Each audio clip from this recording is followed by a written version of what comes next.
J'ai la chance d'avoir le syndrome un peu inversé de celui de la page blanche. J'ai une espèce de profusion d'idées qui arrive et j'espère avoir assez de temps pour tout peindre de mon vivant en tout cas. Parfois ça part... Gilles Bastide il dit que c'est de la figuration narrative et c'est assez vrai.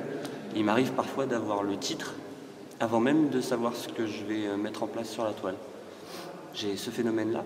Ou alors j'ai aussi l'inverse qui se produit, c'est que j'ai une espèce de scène en tête et puis après, à force de travail et de progression technique, j'arrive à la mettre sur toile. C'est ça. Je peins essentiellement à l'acrylique. 90% de ce que j'utilise, c'est de l'acrylique. Je commence à aller un petit peu vers l'huile aussi parfois pour surélever certaines couleurs, mais j'ai pas la patience que ça nécessite. Ça met très longtemps à sécher et j'ai pas cette patience-là, j'ai cette espèce d'urgence dans mon travail d'avoir tout de suite une impact graphique importante, très vite dans mon processus de création. Ça c'est important pour moi.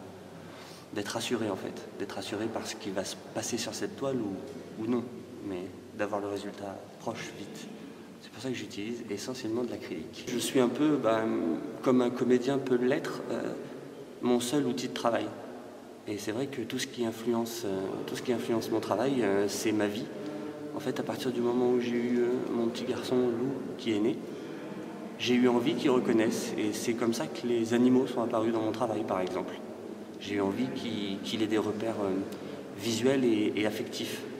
Après, les papillons, je trouvais ça fascinant de former des trames avec cet insecte qui est loin d'être immobile. De le figer comme ça dans des trames, ça me plaisait.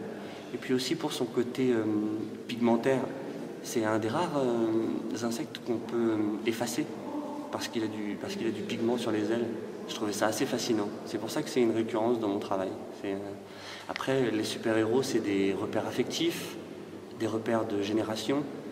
Et puis, c'est vrai que la principale influence que j'ai, j'allais dire, c'est le vécu que j'ai et l'affect que les gens me portent et que du coup, j'ai envie de partager sur toile.